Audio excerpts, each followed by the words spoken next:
혹시 건축물 양성화 조치라고 들어보셨나요? 2026년 상반기에 시작될 걸로 보이는데요. 이게 뭐냐면 불법으로 건물을 고치거나 늘린 분들한테 합법적인 건물로 만들 수 있는 딱 한 번의 기회를 주는 겁니다. 자, 오늘 이 절호의 기회를 꽉 잡으려면 뭘 알아야 하는지 핵심만 쿡쿡 짚어드릴게요. 바로 본론으로 들어가 보죠. 여러분이 가진 건물은 어떠세요? 서류상에는 없는데 실제로는 존재하는 그런 숨겨진 공간 혹시 없으신가요? 에이, 설마 우리 집이 그렇겠어 하시겠지만요. 생각보다 이런 경우 정말 흔합니다. 예를 들면 바로 이런 것들이죠. 옥상에 슬쩍 올린 옥탑방, 아니면 거실 좀 넓게 쓰려고 터버린 발코니, 또 월세 좀 더 받아보려고 방을 여러 개로 나눈 이른바 방 쪼개기, 심지어 주차장을 창고나 원룸으로 바꿔버린 경우도 있죠. 이 중에 하나라도 이거 내 얘긴데 싶으면요, 오늘 내용 끝까지 들으셔야 합니다. 그럼 이 양성화 조치라는 게 대체 뭘까요? 이건 사실 2014년에 했던 걸 기본 모델로 삼고 있어요. 핵심은 법을 어겼다고 무조건 다 부수고 벌 주는 게 아니라 우리 같은 평범한 서민들의 주거를 좀 안정시켜주고 재산권을 지켜주려는 목적에서 딱 정해진 기간 동안만 합법으로 바꿔주는 제도라고 보시면 됩니다. 말 그대로 양성화, 음지에 있던 걸 양지로 끌어올린다 이런 뜻이에요. 몇 가지 조건을 통과하고 그동안 내지 않았던 벌금, 즉 이행강제금을 내면 정부가 오케이, 이 건물 이제 합법적으로 써도 좋아 하고 도장을 꽝 찍어주는 거죠. 물론 모든 불법 건물이 다 되는 건 절대 아니고요. 자, 이제부터가 진짜 중요합니다. 과연 내 건물이 이 엄청난 기회를 잡을 수 있는 기본 자격이라도 되는지 한번 체크리스트를 보면서 따져볼게요. 사실 여기서 대부분이 걸러진다고 해도 과언이 아니에요. 첫 번째 관문은 바로 시간입니다. 2014년대를 돌이켜보면요, 법이 시행되기 2년 전, 그러니까 2012년 11월 31일까지 공사가 끝난 건물만 구제해줬어요. 이 공식을 그대로 가져온다면 2026년에 시행될 이번 조치는 2024년 12월 31일 이전에 사실상 완공된 건물만 대상이 될 가능성이 아주 높습니다. 그러니까 지금 와서 부랴부랴 불법으로 뭘 짓는다? 아무 소용없다는 얘기죠. 다음은 건물의 종류랑 크기인데요. 아무래도 서민 주거 안정이 목표다 보니까 큰 건물은 안 되고 작은 주택들 위주입니다. 단독주택은 약 50평, 다가구주택은 약 100평 이하여야 하고요. 여기서 진짜 중요한 게 다세대주택, 우리가 흔히 빌라라고 부르는 것들이죠. 이건 건물 전체 면적이 아니라 우리 집 한 채의 전용 면적이 85제곱미터, 그러니까 약 25.7평을 넘으면 안 된다는 겁니다. 자, 여기서 진짜 별표 5개짜리 포인트가 나옵니다.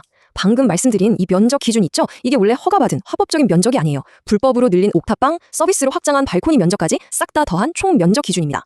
예를 들어서 원래 우리 집이 45평짜리 단독주택이었는데 옥상에 5평짜리 방을 몰래 만들었다. 그럼 총 50평이 되잖아요. 그럼 기준을 넘어서 탈락하게 될 수도 있다는 겁니다. 정말 중요해요. 만약 내 건물이 시간과 면적 기준을 무사히 통과했다면 이제는 어떤 종류의 위반이 구제 대상이 되는지 구체적으로 봐야 합니다. 모든 잘못을 다 눈 감아주는 게 아니거든요. 여기서 그린라이트와 레드라이트가 확실하게 나뉩니다.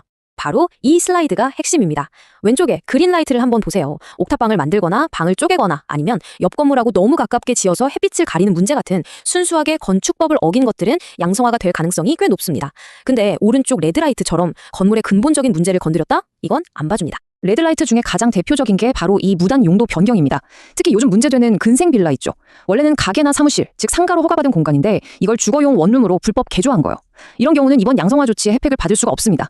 왜냐하면 이건 건물의 목적 자체를 아예 바꿔버린 심각한 위반으로 보기 때문이에요. 그리고 내 건물이 어디에 서 있느냐, 이것도 엄청 중요해요.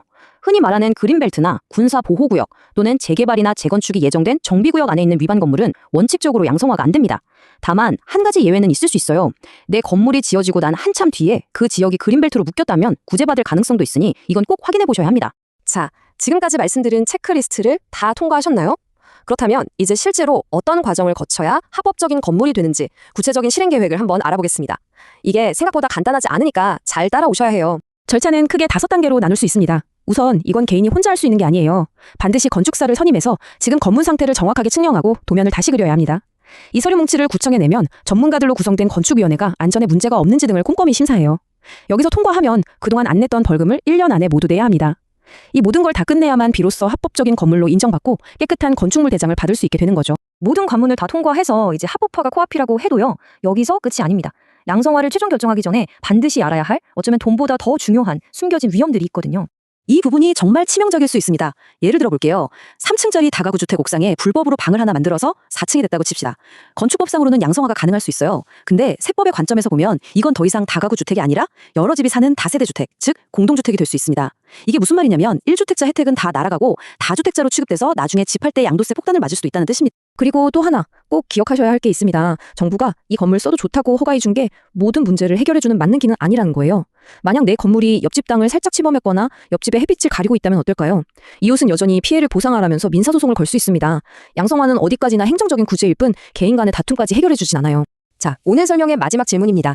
여러분의 건물이 양성화 대상에 해당될 수도 있겠죠? 하지만 건축사 선임하는 비용, 결코 만만치 않은 벌금, 그리고 방금 말씀드린 예상치 못한 세금 문제까지 다 고려했을 때 과연 이 합법화가 나에게 정말 이득이 되는 선택일까요? 이 기회는 분명 좋은 구제책이지만 그 뒤에 숨어있는 비용까지 꼼꼼하게 따져보고 아주 신중하게 결정해야 한다는 점 꼭 기억하시기 바랍니다.